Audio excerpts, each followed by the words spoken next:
Should you visit Marrakesh, Morocco?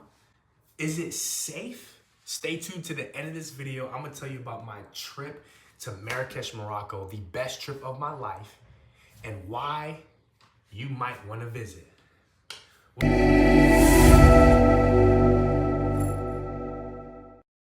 What is poppin', y'all? It's your boy Boss, and we back with another video. This is gonna be like a story time of my travel to Marrakesh, cause yeah, it was I can say it's the best trip I had of my life. So much happened, just craziness. So Marrakesh, Morocco, it's like that trip hit my soul.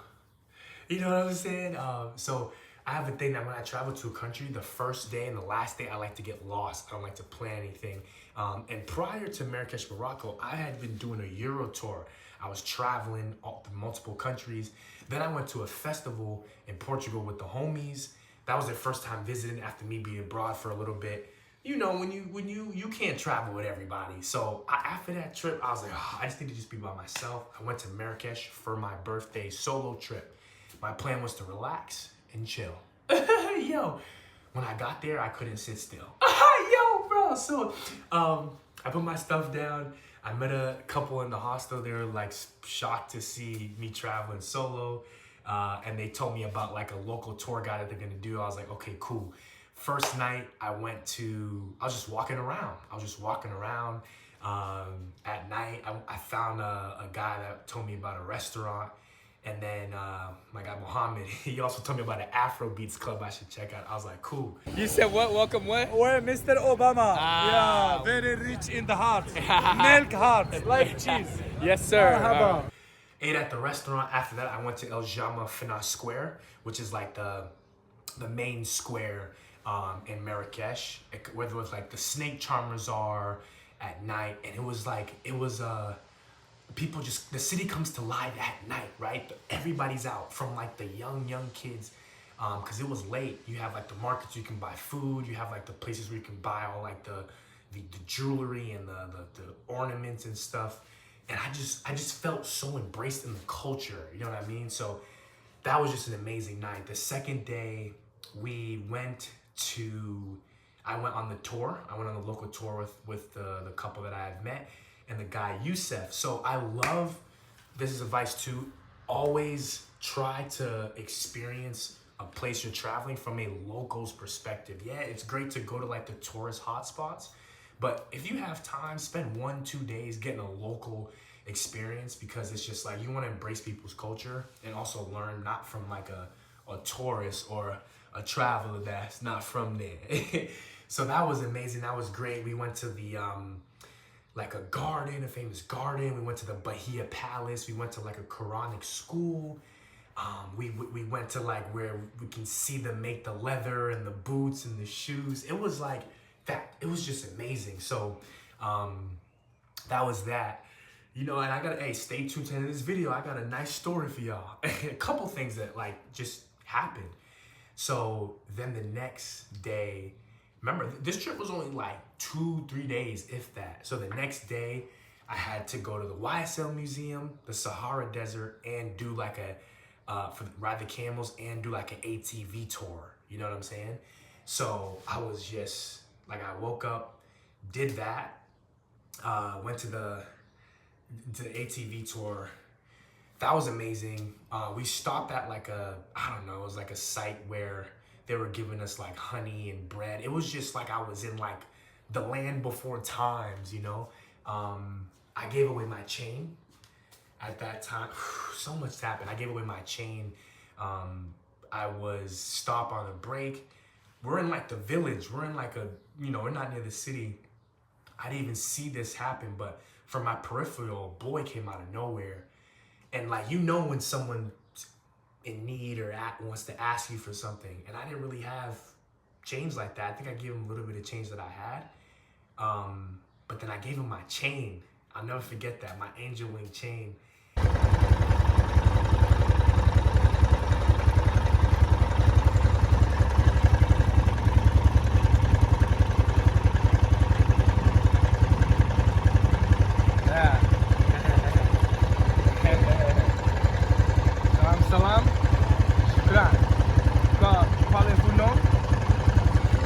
Smith. And that was great for me. That was great for me too, because that chain that I had, I used to always wear. And when I was in London, I broke it. And I felt like a piece of me. I was like, whoa. And that kind of showed me like how you can get attached to objects. And I was just like disappointed for weeks. I got the chain fixed in Portugal. When I put it back on, I was like, I don't even really want this. So I gave that away to him. That was like a great like lesson.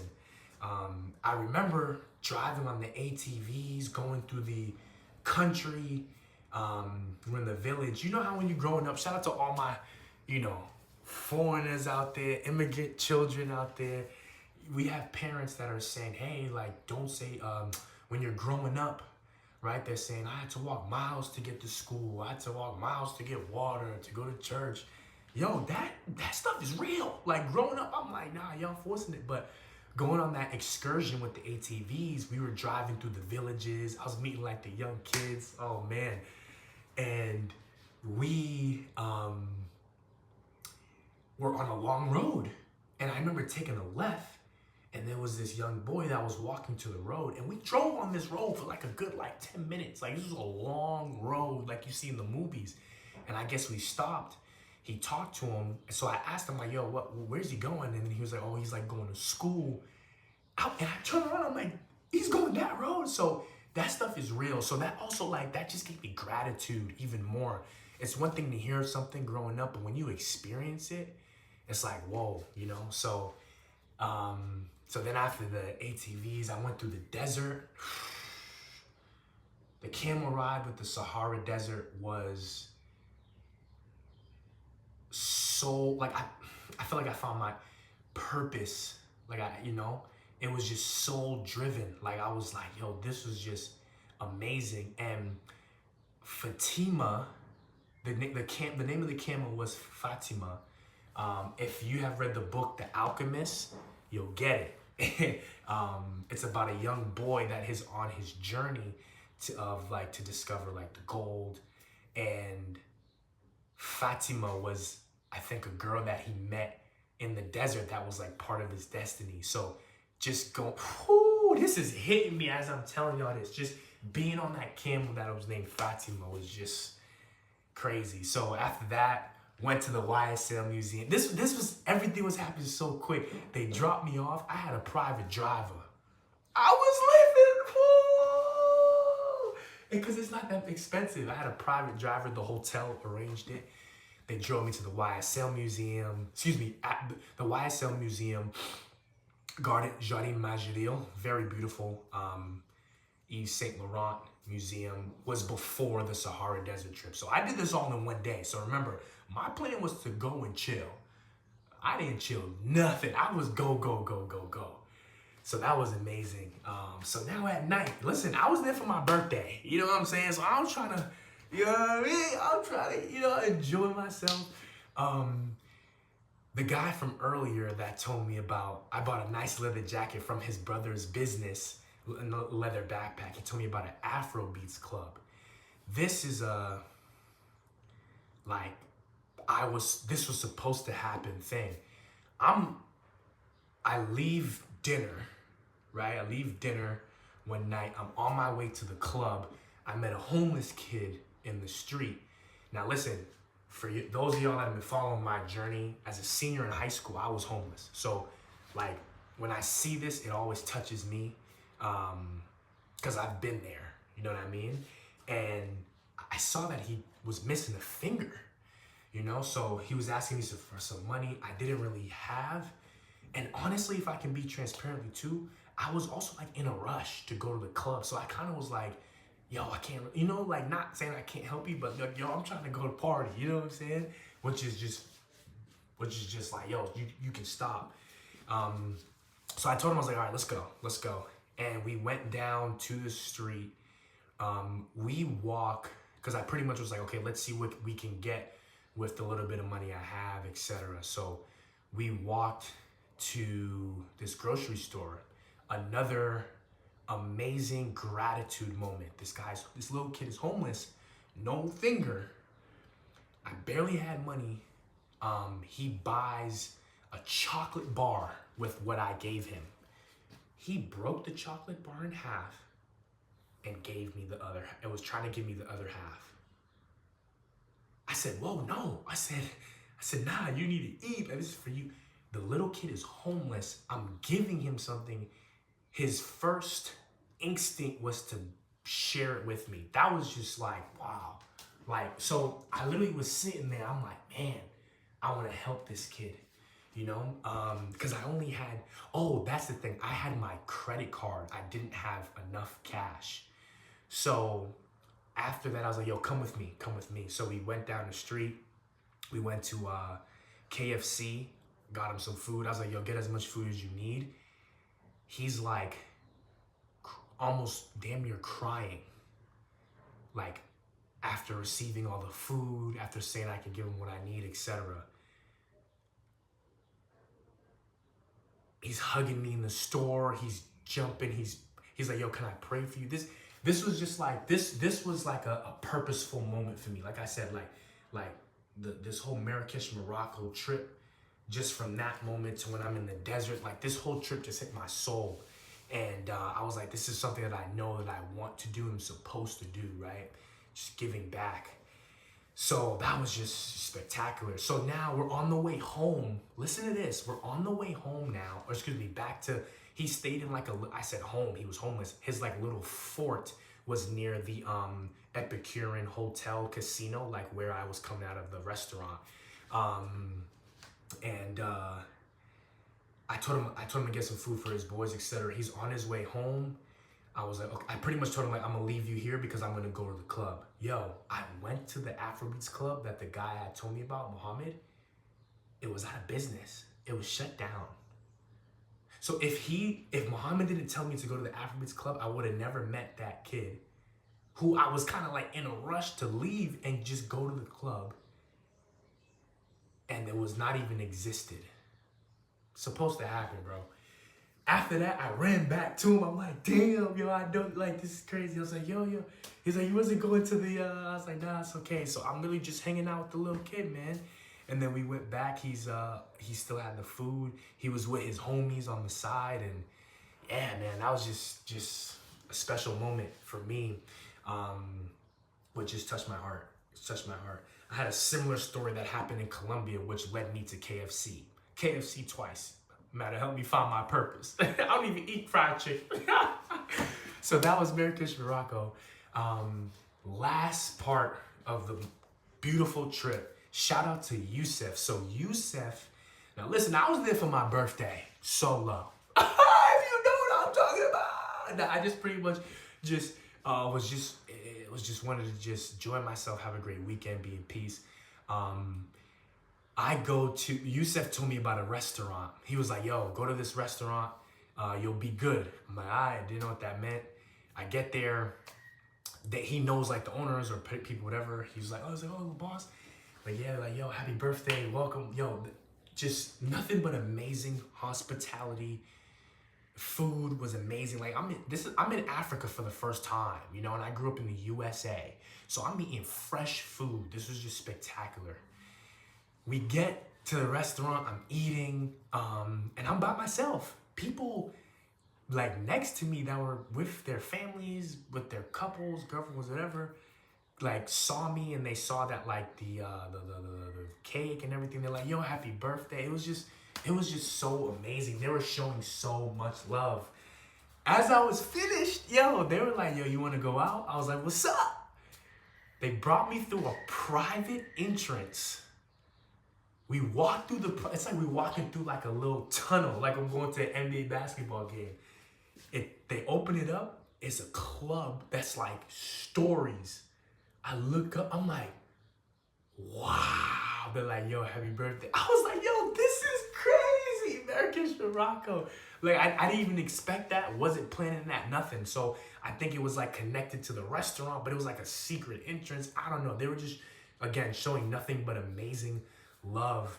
I walk in there, you know, I'm having fun. I met some, I think they were American, but they lived in Amsterdam. So that was just an amazing night.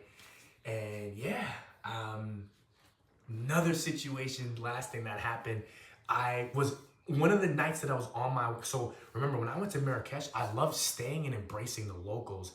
I was staying in the old city and in a riad, which is like maybe 350 BCE. Like think of that in your head, like small, like narrow ways to then get to this area. I got lost. I got lost on my way home one day, and one little kid like around the neighborhood, like this is like the time where it's like these people live in their little areas and they all know, they go chill and hang out in the front.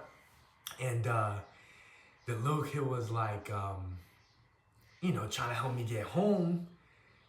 And all of a sudden it went from 1 to 2 to 5 to 10 of them. And they was just all like around me, man. And it was just amazing. And, you know, I'm speaking a little bit of French to them. We're having fun. Yeah, it was just like the little village boys led me home, man. So.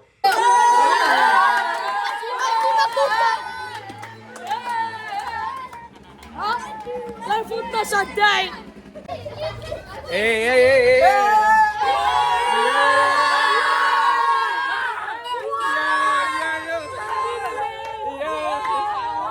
Yo, these little, the neighborhood rebels.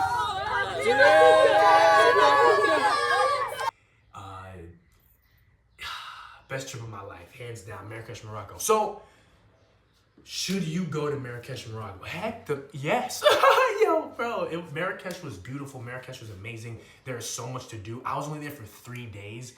I feel like I didn't even scratch the surface.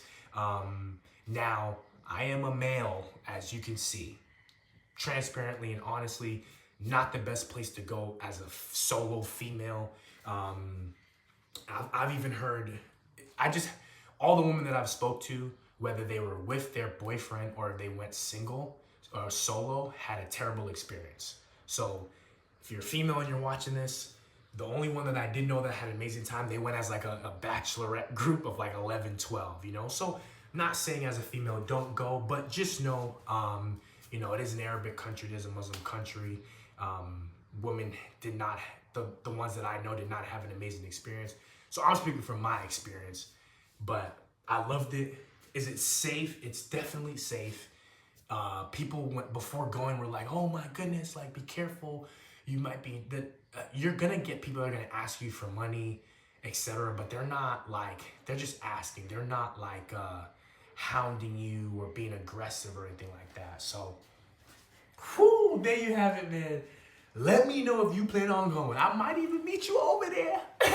Yo, Marrakesh, Morocco. Soul trip, man. God bless. Hope you guys. I'll drop videos down below. I'll drop the videos down below of the part 1 and 2 of my trip to Marrakesh, Morocco. Make sure you check it out. Best trip of my life. It was the top. It was the end of my Euro tour, which topped it off. I didn't even want to leave, to be completely honest. And I have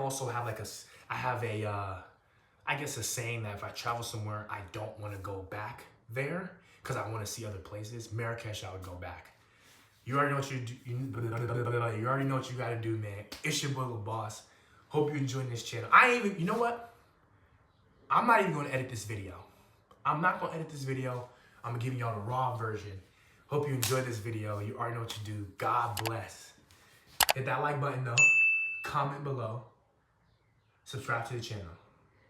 God bless. We out.